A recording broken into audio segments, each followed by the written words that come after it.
महाराष्ट्र नवनिर्माण सेना आणि ठाकरे यांच्या शिवसेनेची आज संयुक्त बैठक नाशिकमध्ये आयोजित करण्यात आली होती। खरं तर दोन्ही पक्षाचे नेते हे गेल्या काही दिवसांपासून एकत्रित भेटतायत, वेगवेगळ्या विषयांवर चर्चा करतायत। मात्र आजच्या बैठकीचं वैशिष्ट्य असं होतं की शहरामध्ये वाढती गुन्हेगारी, शहराच्या रस्त्यांवरचे वाढलेले खड्डे, अतिक्रमणाचा शहराला पडलेला विळखा, वाहतुकीची कोंडी, शेतकऱ्यांचे विषय या संदर्भात दोन्ही पक्षाचे नेते एकत्र येऊन बैठक घेऊन त्यानंतर आंदोलनाची दिशा ठरवणार होते। सकाळी मनसेचे सगळे नेते हे शिवसेना ठाकरे गटाच्या शालिमार परिसरातल्या कार्यालयात दाखल झाले। त्यानंतर बैठकीला सुरुवात देखील झाली। व्यासपीठावर दोन्ही पक्षाचे प्रमुख नेते उपस्थित होते। यामध्ये ठाकरे गटाचे माजी महापौर विनायक पांडे हे देखील उपस्थित होते आणि ठाकरे यांच्या शिवसेनेचे ग्रामीण सहसंपर्क प्रमुख जयंत दिंडे हे देखील उपस्थित होते।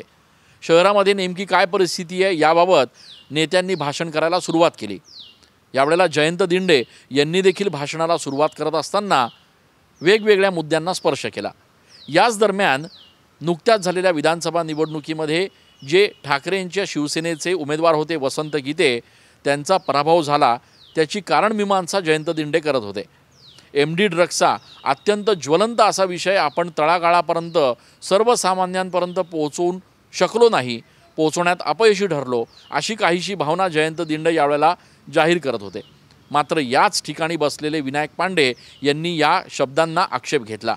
विनायक पांडे ताडकन उठले आणि भाषण करत असलेल्या जयंत दिंडे यांच्यासमोर जाऊन जाब विचारायला लागले। आम्ही इतक्या वर्षापासून शिवसेनेत काय करतोय असा सवालच विनायक पांडे यांनी उपस्थित केला। जर MD ड्रग्सचा विषय हा सर्वसामान्यांपर्यंत पोहोचला नव्हता तर वसंत गीते यांना एवढे भरभरून मतं कसे मिळाले असा संतप्त सवाल देखील विनायक पांडे यांनी जयंत दिंडे यांच्यासमोर उपस्थित केला।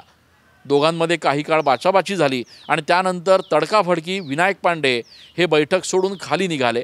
त्यांच्या मागे आपसुकच त्यांचे समर्थक देखील बैठक सोडून खाली निघाले। जयंत दिंडे हे मात्र बैठकीला बसून राहिले आणि बैठक झाल्यानंतर त्यांनी प्रतिक्रिया देताना अत्यंत सावधपणे अशा कुठल्याही प्रकारचा वाद झाला नाही असं म्हटलं। आम्ही दोघं लहानपणापासून मित्र आहोत, काही वेळेला गैरसमज होतात, मात्र आमचं भांडण झालं नाही। माध्यमांनी उगीच चुकीच्या बातम्या देऊ नये असं देखील जयंत दिंडे यांनी या निमित्तानं म्हणून टाकलं। प्रत्यक्षात मात्र ज्या बैठकीमध्ये शहराच्या एकूणच प्रश्नांसंदर्भात आंदोलनाची दिशा ठरवली जाणार होती त्याच बैठकीत ठाकरेंचे हे दोन दिग्गज नेते आपापसात भांडल्यामुळे काहीशी नाराजी कार्यकर्त्यांमध्ये देखील बघायला मिळाली। अर्थात हे सगळं जरी असलं तरी येणाऱ्या काळामध्ये दोन्ही पक्षांच्या वतीनं जिल्ह्याभरात एकत्रित दौरे केले जातील, बैठका घेतल्या जातील आणि आगामी काळात नाशिकमधल्या या सगळ्या विषयांवर आंदोलन देखील उभारलं जाईल असं नेत्यांच्या एकूणच बोलण्यात स्पष्ट झालंय। त्यामुळे येणाऱ्या दिवसांमध्ये दोन्ही पक्षांच्या माध्यमातून आता हे आंदोलन कसं उभं राहतं हे बघणं महत्त्वाचं असणार आहे आणि त्यासोबतच महत्त्वाचं असणार आहे ते दोन्ही पक्षाच्या नेत्यांनी संयम राखून आपापसातले मतभेद मिटवून आता एकत्रितरित्या या आंदोलनांना उभं करण्याची। कॅमेरा पर्सन आकाश येवलेसह मी चंदन पूजाधिकारी, TV9 मराठी।